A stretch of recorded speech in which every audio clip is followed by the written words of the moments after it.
அம்மா இருந்துட்டு போலாம்ல. எதுக்கு இப்பயே போகணுன்றீங்க? எதுக்கு அழுதுகிட்டு கிடக்குற? வந்து 3 நாள் ஆயிப்போச்சு. நான் 3 நாள் இருந்தது பத்தாதா உனக்கு? அங்க போய் என்ன பண்ண போறீங்க? இங்கே இருக்கலாம்ல. அங்கே போய் என்ன பண்ணுறதா? கொஞ்சம் கடன்லாம் இருக்குது, உனக்கே தெரியுமில்ல. அதுவும் இல்லாமல் இவனும் பொழப்ப கெடுத்து இங்கே வந்து உக்காந்துருக்காமா. அந்த வேலையும் இல்லைன்னு வச்சுக்கவே வேற எங்கிட்டும் வேலையும் கிடைக்காது. ரொம்ப சிரமப்பட வேண்டியதாக போயிடும். அதனால தான் சொல்கிறேன். இன்னைக்கு தான் வந்து பார்த்தாச்சு. இனி எப்பயும் வருவேன் போவேன். இனி வாரத்தில் ஒருக்க நான் வந்துடுறேன். நீங்களும் எங்கே தான் போகிறீங்க வரீங்க? எங்கேயும் போக மாட்டீங்க. நம்ம வீடு இங்கே இருக்குது, இருங்க. இங்கே பாரு, சின்ன பிள்ளை கணக்கா என்ன அழுதுகிட்டு கிடக்குற நீயே? எதுக்கு அழுவுற? நாங்கள் போனால் இந்த அடுத்த வாரத்தில் வாரோம். இந்த பிரச்சனையெல்லாம் முடிஞ்சதுக்கப்புறம் நீங்களும் அங்கே வாங்க, எல்லாரும் ஒன்று மண்ணா இனி இருப்போம். என்ன பிரச்சனை இப்போ? அதுவும் இல்லாமல் இப்போ தான் நீங்கள் ஒவ்வொரு இதுக்கு ஸ்டடியாக வரணும். இன்னும் ஸ்டடியே இல்லாமல் இருக்கீங்க 2 பேரும். இந்த நேரத்தில் நாங்களும் இங்கே உட்காந்துக்கிட்டு உங்களுக்கு எப்படி செலவு கொடுக்க முடியும்? இந்த காட்டில் வந்துட்டு நேற்றே எல்லா வேலையும் ஓட்டி விட்டாச்சு. அந்த விதை கொடுத்தாகல்ல, அதை நல்லா போட்டு விட்ருங்க தம்பி. அந்த வேலையெல்லாம் பாருங்கப்பா. அதுக்கப்புறம் கொஞ்சம் விதை நெல்லாம் வாங்குங்க. சரிங்க பாட்டி, இருந்துட்டு போகலாம். போகணும்னு பறந்துட்டு இருக்கீங்க. நம்ம வீட்டுல யாரும் உங்களை ஏதோ ஒன்று சொல்றோமா? இருக்கலாம்ல. ராணி தான் ஆசைப்பட்டு கேட்கறாள்ல. எப்பா புரியுதியா? ஆனா இவனுக்கும் ஒரு வாழ்க்கை இருக்கு. இவனும் போய் வேலை வெட்டியே பார்க்கணும்ல. இங்க ஏதாவது உங்களுக்கும் பொழப்பு வேணும். பொழப்பு இல்லாம எல்லாரும் இங்கேயே உட்காந்துக்கிட்டு சாப்பாட்டுக்கு சிரமப்படணும்யா. அதுக்கு தான் சொல்றேன். நல்ல நிலைமைக்கு வந்ததுக்கப்புறம் நீங்கள் என் கூட தான் இருக்கணும்னு சொல்லிட்டேன். நல்ல நிலைமைக்கு வந்தோடனையும் நான் உங்க கூடயே வந்து இருக்கேன். போதுமா? அக்கா, எதுவும் தேவைன்னா கூட ஃபோன் போடுக்கா. ஏதோ என்னால் முடிஞ்சதை நான் செய்கிறேன். இப்போதான் ஐயாவோட நம்பர்லேருந்து எதாக இருந்தாலும் பேசலாம் வைக்கலாம். யாருக்கு என்ன வந்து கேட்கவா போகிறாங்க? சரிடா. அம்மா பாவுண்டா, ரொம்ப வயசாகி போச்சு. இந்த வயசுலயும் வீட்டு வேலை அந்த வேலை இந்த வேலைன்னு போயெல்லாம் செய்யுது. நினைச்சாலே ரொம்ப கஷ்டமா இருக்குடா. நான் தான் ஏதாவது கடன் அடைக்கணும்னு நினைச்சேன். கடைசியில் அதுவும் முடியாம போச்சு. இங்கே பாரு, நீ கடன் அடைச்சிருந்தா கூட நான் சந்தோஷமா இருந்திருப்பேன்னு கேட்டா குற்ற உணர்ச்சியோடையே சுற்றி இருப்பேன். என்னடா என் புள்ள இப்படி கடனுக்காக, அதுவும் நான் வாங்கின கடனுக்காக கல்யாணம் பண்ணி வாழ்க்கையை இழந்துட்டாளேன்னு நினச்சி குற்ற உணர்ச்சி ஒவ்வொரு நாளும் என்னை வாழ விடாது. ஆனால் இன்னைக்கு இந்த தம்பி நீ கல்யாணம் பண்ணிக்கிட்ட. கடை இருக்குது, கடை ஊரில் யாருக்கு தான் கடன் இல்லை? கடன் இல்லாதது யாருமே கிடையாது. எல்லாத்துக்கும் கடன் இருக்குது. பணக்காரனுக்கும் கடன் இருக்குது, ஏழைங்களுக்கும் கடன் இருக்குது. அதனால் அதெல்லாம் எனக்கு பெரிய விஷயமே கிடையாது. பார்த்துக்கலாம். அதுக்கு என்ன? பொறுத்த வரைக்கும் நீங்கள் நல்லா இருக்கணும். அதை நான் சாகிறதுக்குள்ளே என் கண்ணால் பார்க்கணும். கூடிய சீக்கிரத்தில் ஒரு நல்ல செய்தி சொல்லணும். உங்கள் ஆத்தாலே உனக்கு பிறந்த மாதிரி நினச்சி நான் தூக்கி வளர்க்கணும். அதுதான் என்னோட ஆசை, என் கனவு எல்லாம். கவலைப்படாதீங்க அம்மாயி. என்னம்மா கிளம்பிட்டீங்களோ? போயிட்டு வரேங்க. இருந்துட்டு போலாம்ல, என்ன அவசரம்? அங்கே போட்டது போட்டபடியே கிடக்குங்க. வீட்டு வேலைக்கு தான் போகிறேன். நான் இல்லைன்னா அவங்க வீட்டில் வேலை வெட்டி பார்க்க ரொம்ப சிரமமாக இருக்கும். நானும் ஒன்றும் சொல்லவும் இல்லை அவங்கக்கிட்ட. திடுதப்புன்னு இவங்க இருக்காங்கன்னு செய்தி தெரிஞ்ச உடனே அப்படியே கிளம்பி ஓடியாந்துட்டேன். அதனால் அவங்க ரொம்ப சிரமப்பட்டுக்கிட்டு கிடப்பாங்க. அதனால் போய் தாங்க ஆகணும். அதுக்குன்னு ஒரு 2 நாள் இருந்துட்டு போங்க. அதான் இருந்துட்டீங்க. வேலை கிடக்குங்க. இவனும் அங்கே டீ கடைக்கு வேலைக்கு போகிறான். உங்களுக்கே தெரியும், இந்த ஹோட்டலு டீ கடையிலலாம் வேலை பார்க்குறவங்களுக்கெல்லாம் லீவே கொடுக்க மாட்டாங்க. லீவு கொடுத்தா பொழப்பு நடக்காதுன்னு சொல்லி அங்கேயும் போய் பார்க்கணும் இல்லைங்களா? ஓ சரிங்கம்மா. சரி பாருங்க. பிள்ளைங்களையும் உங்களை நம்பி தான் விட்டுட்டு போகிறேன். நல்லபடியாக பார்த்துக்கங்கம்மா. அவங்கள நினச்சி தான் ஒரு பக்கம் கவலை இருந்துக்கிட்டே இருந்துச்சு. நீங்கள் இருக்கீங்கன்ற தைரியத்தில் தான் விட்டு போகிறேன். அதெல்லாம் நாங்கள் பார்த்துக்குறோம். இனிமேல் அதுக்கு எங்கள் பிள்ளைங்க எந்த குறையும் இல்லாமல் நாங்கள் பார்த்துக்குறோம். அப்பப்போ ஃபோன் போட்டு பேசிக்கோங்க, சரிங்களா? அப்பப்போ வாங்க, வந்து இருந்துட்டு போங்க. ஏன்னா பிள்ளைங்களுக்கு ஒத்தையில் இருக்குன்னு சொல்லிட்டு கஷ்டமாக போயிடும். சரிங்கம்மா. ஐயா எங்கங்க? அவர் டவுனில் கணக்கு வழக்கு பார்க்குறாரு ஒரு கடையில். அதனால அங்கே போயிட்டு அப்படி. சரிங்கம்மா. ஐயா வந்தால் சொல்லிடுங்க. கண்டிப்பாக நான் சொல்லிடுறேம்மா. பிள்ளைங்கலாம் அங்கிட்டு ஊருக்குள்ளே வர முடியாது. நீங்களும் ஐயாவெல்லாம் வரலாம், பக்கத்து ஊர் தான், வந்துட்டு போங்க சரிங்களா? கண்டிப்பாக வரோம். இப்போ தான் வீடு எல்லாம்னு சொல்லிட்டீங்கல்ல, இனியெல்லாம் எப்போயாவது வீட்டில் இருக்கோம், இல்லை அங்கிட்ட ஏதாவது வேலை விஷயமா வரோன்னா கண்டிப்பாக வீட்டுக்கு வந்துட்டு வரோம். சரிம்மா, மணி ஆயிடுச்சு, போயிட்டு வரேன். தம்பி போயிட்டு வரேங்கப்பா. பஸ் ஸ்டாண்டு வரைக்கும் வந்து பஸ் ஏற்றி விட்டு வரட்டுமா?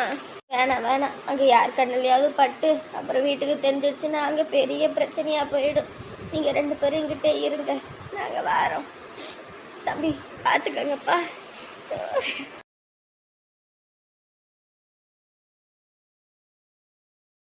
பாரு, பார்த்துக்கலாம். அவங்களுக்கு இனிமே நம்ம தான் இருக்கோம் சரியா?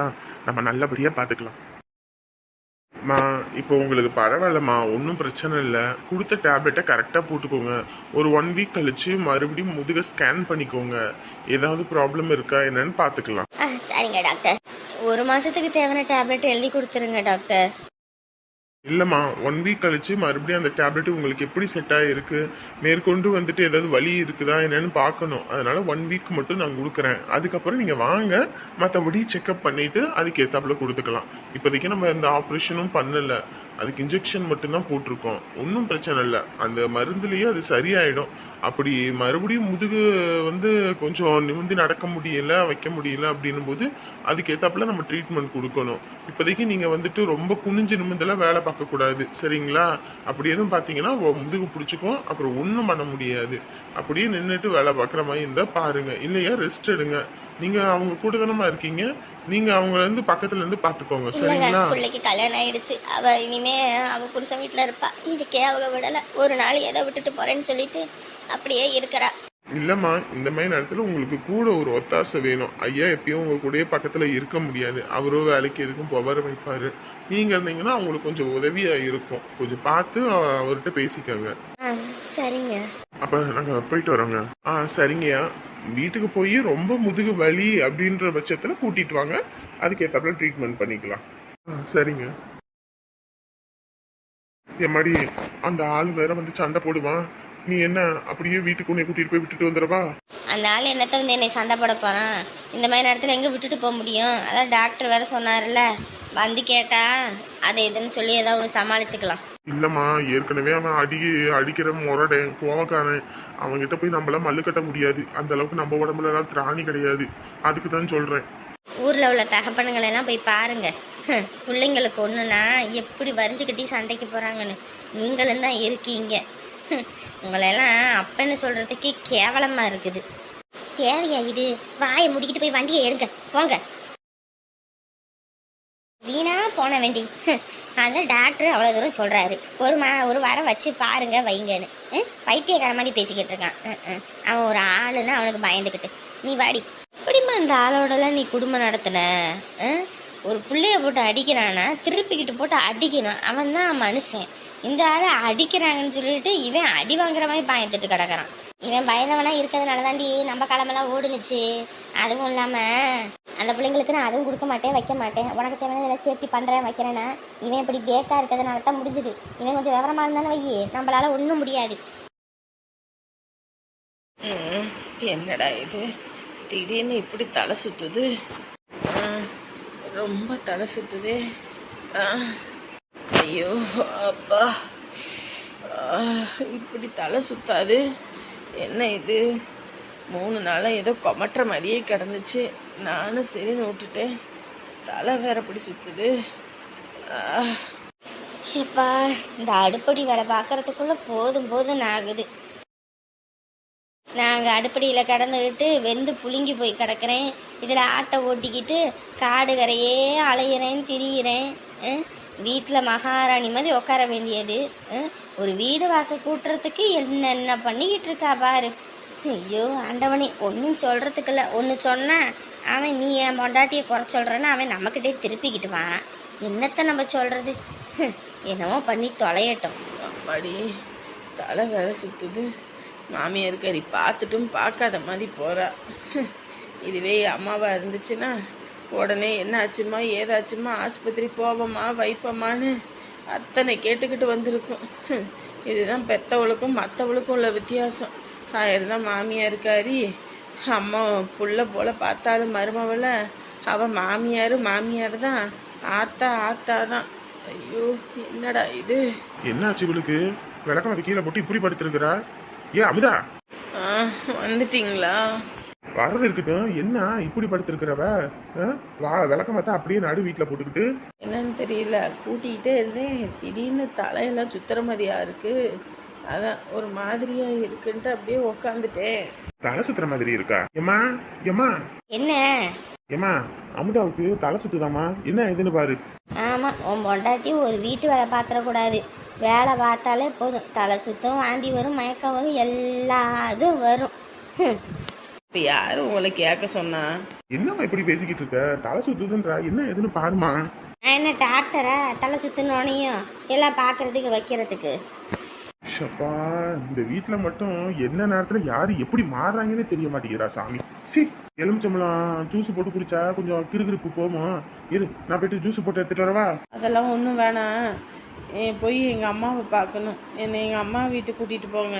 சரி, தலை சுத்துக்கெல்லாம் அம்மா வீட்டுக்கு போவாங்களாமா? இங்கே பாருங்க, என்னை கூட்டிகிட்டு போனால் கூட்டிகிட்டு போங்க.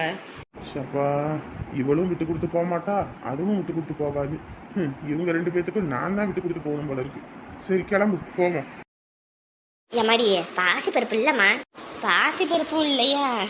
என்னக்கா நீங்கள்? என் அம்மா வேற கீரை சாப்பிட்ணுச்சு. சரி, கூட்டு மாதிரி கடைஞ்சா அந்த பசலிக்கீரை நல்லா இருக்குன்னு சொல்லிட்டு தான் சரி பாசிப்பருப்பு போட்டு கடையோன்னு பார்த்தேன். என்ன நீங்கள் இருந்தால் தான் வச்சுருப்பேனேம்மா. அந்த பையன் இருந்தால் ஜாமான் சட்டி எதுவும் இல்லைன்னா உடனே கடைக்கு போய் எல்லாம் வாங்கிட்டு வரும் வைப்பான். இப்போ நான் எங்கே போகிறது இந்த வயசான காலத்தில்? அதுவும் அடிக்கிற வெயிலுக்கு வெளியே போயிட்டு வீட்டுக்கு வர முடியலை. இனிமேல் தான் எல்லா ஜாமானும் என்ன இல்லை ஏது இல்லைன்னு பார்த்து போய் வாங்கிட்டு வரணும். எது வேணும்னா என் பையன்கிட்ட சொல்லி விட வேண்டித்தானே, அவன் வாங்கிட்டு வந்து தர போகிறான். இல்லைம்மா, முதலமையெல்லாம் இல்லை. அவன் இருக்க வரைக்கும் இந்த ராசா இந்த வீட்டையே தான் சுற்றி வந்தான். இந்த பையன் என்னைக்கு ஓடுனானா அவன் வீட்டு பக்கமே வரதில்லை. சரி, அவன் தான் வரதில்லை, இந்த அக்கம் பக்கத்தில் உள்ளவங்களையாவது போய் இது இல்லைப்பா கொஞ்சம் வாங்கிட்டு வாங்கப்பா வரும்போது அப்படின்னு சொன்னால் கூட எவனும் கை வேலை வாங்கி செய்ய மாட்டேங்கிறான். நமக்கு புள்ள இல்லைன்னா அடுத்தவங்ககிட்டலாம் போய் அது இல்லை இல்லைன்னா கேட்கக்கூடாது. ஒருத்தனும் நமக்கு செய்ய மாட்டானுங்க. அதனால தான் இருக்கிற ஜாமானை வச்சு ஓட்டுவான். முடிஞ்சிருச்சா போயிட்டு நம்மளே போய் நேரடியாக வாங்கிட்டு வந்துடுவோன்ட்டு தான் சரின்னு இருந்தேன். நமக்கும் வேற உடம்பும் ஒத்துழைக்க மாட்டேங்குது. சரி, இன்னைக்கு தான் போய் எல்லாம் வாங்கிட்டு வரேன். வேணா பார்த்துட்டு சொல்லுங்க, நான் அந்த பயலை வேணா அனுப்பிவிட்றேன். சரிங்களா? சரிம்மா, சரி, நான் என்னன்னு பார்த்து சொல்கிறேன். சரியா? இப்போ இது வேற இல்லை, நான் வேற இங்கே இருந்து பக்கத்து ஊரில் தான் போய் வாங்கிட்டு வரணும். சரி பாருக்கா, நான் வாரேன். சரிம்மா. வயசான காலத்தில் கை வேலை வாங்கி செய்கிறதுக்கு தான் பிள்ளைங்க. ஆனால் நம்ம வீட்டில் பாரு, ஒன்றும் சொல்கிறதுக்கு இல்லை. நம்ம அவன் பாட்டுக்கு அவள் தான் முக்கியம்னு போய் சேர்ந்துட்டான். எங்கே இருக்கான் என்ன ஆனான்னு கூட தெரியலை. இங்கே கடைகண்ணியை நடத்திக்கிட்டு இதில் ஜாமான் செட்டு கூட வாங்கி போட முடியல. வரவங்கெல்லாம் அது இல்லை இது இல்லை என்ன கடை நடத்துறீங்கன்ட்டு போகிறாங்க. என்னத்த சொல்கிறது, நம்ம கடையை பூட்டிவிட்டு நம்மளும் போய் ஜாமான் வாங்கிட்டு வர்றது. பிள்ளையும் இல்லை, என்ன பண்ணி தொலைகிறது? பிள்ளை இருக்கிறதுனால தான் நம்மளையும் சொல்லிக்கிட்டு இருக்கோம். பிள்ளை இல்லாதவங்களாம் என்ன பண்ணுவாங்க? அவங்கவுங்க வேலையை அவங்கவுங்க தான் பார்ப்பாங்க. முடியலைன்னா என்னைக்கு இந்த ராசம்மா சோந்தெல்லாம் உட்கார மாட்டா. என்றைக்குமே கையால் முடியலைனாலும் வாயாலையாவது ஒரு வேலையை செஞ்சு முடிச்சு விடுவேன். யாரையும் எதிர்பார்க்க மாட்டேன் இந்த ராசம்மா. நான் பார்த்துக்குவேன், நான் செய்வேன் 10 வீட்டுக்கு வேலை. ஊராம்பிள்ளைய ஊட்டி வளர்த்தா தாம்பிள்ளை தன்னைப்பால வளரணுவாங்க. நான் ஒரு பிள்ளைய பெற்று வச்சிருக்கேன் பாரு, ஊரில் உள்ளவங்களுக்கே உழைச்சி கொட்டட்டும். என்னைக்காவது கஷ்டம் நஷ்டம்னு சொல்லிட்டு இங்கிட்டு வருவானுல்ல, வரட்டும், அப்போ இருக்குது அவனுக்கு. நான் ஏரிக்காரமேலிருந்து 8 தேச பார்த்திருந்தோம், ஏங்கி காத்திருந்தேன் காணல. மணி 7 8 ஆன போதும் போரடங்கி போன பின்னும் சோறு தண்ணி வேண்டுமன் தோணல. என்ன ஆச்சு? ஏன் அப்படி சோகமா இருக்கிறவ? இல்லை, நேற்று நேரம் அம்மாயி தம்பி எல்லாம் இங்கே இருந்தாங்க, இன்னைக்கு எல்லாரும் இல்லைல்ல, அதான் ஒரு மாதிரி சங்கட்டமாக இருந்துச்சு. இங்க பாரு, அவங்களும் போய் பொழப்புத்தனத்தை பார்க்கணும் இல்லம்மா, இங்கேயே இருக்க முடியாதுல்ல. நம்ம ஒரு வீடு கட்டினதுக்கு அப்புறம் அவங்கள கூட்டிட்டு வந்து நம்ம கூடயே வச்சுப்போம். எதுக்கு நீ வருத்தப்பட்டுக்கிட்டு கிடக்குற? இல்லைங்க, அம்மா யார் வீட்டுக்குமே போகாது தெரியுமா? அம்மா யார் வீட்டுக்கு போனாலும் அவங்க ரொம்ப அடிமை மாதிரி நடத்துவாங்க. அது யார் வீட்டுக்கு போனாலும் கொஞ்ச நேரம் கூட உட்காராது. எல்லா வீட்லேயும் எல்லா வேலையும் இழுத்து போட்டு பார்க்கும். அப்படி இருந்தும் அதை ரொம்ப மட்டமாக தான் நினைப்பாங்க. இங்கே வந்து தான் அதுக்கு நிம்மதியான சோறு, நிம்மதியான தூக்கம். அதான் ரொம்ப சங்கடமாக போச்சு. நம்மளும் இல்லைன்னா அதுக்கு என்ன ஆகுமோ ஏதாகுமோன்னு ரொம்ப கஷ்டமா இருந்துச்சுங்க. இருந்துட்டு போங்கன்னா கேட்காம ஓடுது. என்னம்மா பண்றது? நம்ம கையில 15 காசு இருந்து நம்மளும் ஒரு பொழப்புத்தனத்தோட இருந்தோம்னா அவங்கள கிளம்புறதுக்கு நான் விட்டுருப்பேனா? விடு, என் நிலமை கொஞ்ச நாள்ல மாறும்போது அவங்கள கூட்டிட்டு வந்து நம்மளே வச்சுக்குவோம், சரியா? சரிங்க. அதுக்கு எதுக்கு இப்படி மூஞ்சி உம்முன்னு வச்சுக்கிட்டு இருக்கவ? இந்த ஏர் ஓட்டி முடிச்சாச்சுன்னா இந்த கடலை விதைய போட்டாச்சு. இனி 3 காடு இருக்கு. அதுக்கு ஏத்தாப்புல நான் போய் விதை நெல் அது இதுன்னு எல்லாம் வாங்கிட்டு வரணும். காய், தக்காளி, வெண்டைக்காய் எல்லாமே அதெல்லாம் பார்க்கணும், வைக்கணும். வீட்டிலே இருந்தால் உனக்கு ஒரு மாதிரி சலுப்பாக கிடக்கும், சங்கட்டமாக இருக்கும். அப்புறமேட்டுக்கு போய் நம்ம அந்த இதெல்லாம் போய் வாங்கிட்டு வருவோம். சரிங்க. இப்போ மட்டும்தான் உன்னோட உதவி தேவை. இன்னும் கொஞ்ச நாள் போயிடுச்சுன்னு வையே, நானும் வேலைக்கு போயிட்டேன்னு வையே, கையில் 15 புழங்கும். அப்போ வேலைக்கு ஆள் போட்டுக்கிறேன். இப்போ மட்டும் நீ இந்த வேலையை பாரு, சரியா? எதுக்கு இப்படி சொல்றீங்க? நம்ம வீட்டு வேலையை நம்ம பார்க்காம வேற யாரு பாப்பா? அதுக்குன்னு இல்லை, இத்தனை நாள் வரைக்கும் உன் சித்தி வீட்டில் ஊறுபட்ட வேலை பார்த்து கஷ்டப்பட்டிருக்க. மறுபடியும் உன்னை கஷ்டப்படுத்தக்கூடாதுன்னு தான் நினச்சேன். ஆனால் உன் உதவி தேவைன்றனால தான் உன்னை வர சொன்னேன். இல்லைன்னா உன் உதவியை நான் எதிர்பார்க்க மாட்டேன். பாருங்க, அதெல்லாம் ஒன்றும் பிரச்சனை இல்லை. அதுவும் இல்லாமல் ஏரோட்டுற நாட்டை கூட என்னை உட்கார வச்சிட்டு இருப்பீங்களா? வேலைக்கு தான் போகக்கூடாது, வீட்டிலே இருன்றீங்க. இந்த வேலை கூட செய்யலைன்னா எப்படி? அதெல்லாம் நான் செய்வேன். நீங்கள் கம்முன்னு போங்க. ராணியை கஷ்டப்படுத்தக்கூடாதுன்னு தான் பார்த்தேன். கடைசியில் அவளையும் வேலை செய்ய வைக்கிற மாதிரி ஆகிப்போச்சு. எப்படியும் நம்ம நிலைமையும் மாறும். ஒவ்வொரு நேரம் இந்த மனுஷனை நினைக்கும் போது ஒரு மாதிரி கஷ்டமாக இருக்குது. எப்படி தான் இப்படி ஒரு ஆம்பளனை என்னால் நினச்சி கூட பார்க்க முடியல. இதுவே வேற ஒருத்தனா இருந்தா நான் இதை சம்பாரிச்சு போடணும் அப்படின்னு என்னென்னமோ பண்ணுவாங்க. காசு இல்லைனாலுமே என்னை அப்படி பார்த்துக்கணும் இப்படி பார்த்துக்கணும்னு நினைக்கிறாரு. ஒவ்வொரு நேரம் இவரை பார்க்கும்போதெல்லாம் என் அம்மாவை பார்க்குற மாதிரியே இருக்கு. அதுவும் இப்படி தான் சொல்லும், நீ கஷ்டப்பட்டு வெளியில் வேலைக்கு போகக்கூடாது, நீ நல்லா படித்து நல்ல பெரிய உத்தியோகத்துக்கு போகணும், ஆஃபீஸர் ஆகணும். அப்படியே ஏசி ரூமில் உட்காந்துக்கிட்டு அப்படியே பையில கீழெல்லாம் கொண்டு வந்து கொடுப்பாங்க, நீ கையெழுத்து போட்டுக்கிட்டு இருக்கிறத பார்க்கணுன்னு ஆசைப்பட்டுச்சு. என் பொல்லாத நேரம் என் சித்திக்காரி என்னை படிக்க வைக்க மாட்டேன், உனக்கு காசு செலவு பண்ண அப்புறம் என் பிள்ளைக்கு காசு யார் செலவு பண்ணுவான்னு சொல்லி என் படிப்பை கெடுத்துட்டான். என் தம்பியாவது படிப்பான்னு பார்த்தா அவனுக்கு அந்த கொடுப்பனை இல்லாமல் போச்சு. சரி, நமக்கு பிறக்க போகிற பிள்ளைங்களுக்காவது நம்ம எல்லாமே கொடுக்கணும். நான் அனுபவிக்காத எல்லாத்தையும் என் பிள்ளைங்க அனுபவிக்கணும். சப்பா, பஞ்சாயத்து வேற இருக்குது. எத்தனை மணிக்கு வராங்கன்னு வேற தெரியல. பஞ்சாயத்துக்கு வந்துருங்கன்னு மட்டும் சொன்னாங்க. இதில் வேற இவளை வேற கூட்டிகிட்டு வர வேற போகணும். சரி, கிளம்புவோம். எப்படி என்னன்னு பார்த்துட்டு லேட் ஆகுது அப்படின்ற பட்சத்தில் போய் கூட்டிகிட்டு வருவோம். அப்படி இல்லையா பஞ்சாயத்தை முடிச்சுட்டு போயிட்டு வருவோம். என்னது இது? செயின் கணக்காக கிடக்குது. என்னது? அடி பாவி சண்டாளி, கழுத்தில் போட்டிருக்க தாலியை கழட்டி வச்சிருக்காளே. இவளுக்கு இன்னைக்கு இருக்குது. கிழட்டு பையன் எதுவும் கேட்க மாட்டான் வைக்க மாட்டான்னு திமிர் எடுத்து அலைகிறாளா இவ? கழுத்தில் போட்டிருக்க தாலியை கழட்டி வச்சிருக்கிறான். இந்த மாதிரி கழட்டுனா புருஷ உயிருக்கு ஏதாவது ஆகி போயிடும்னு தெரியாது. 7.5 லட்ச ரூபா காசையும் வாங்கிட்டு இந்த வேலை பார்க்குறீங்களா நீங்க? அடிகளா, இன்னைக்கு வாரண்டி உங்களுக்கு என்ன பண்றேன்னு பாரு. மாமா மாமா மாமா, இன்னைக்கு பஞ்சாயத்துன்னு சொன்னாங்கல்ல, அதான் ஊர் தலைவர்கள்லாம் வந்திருக்காங்க. இது என்ன மாமா கையில் தாலி கொடியெல்லாம் வச்சிருக்கீங்க? இது என்னது?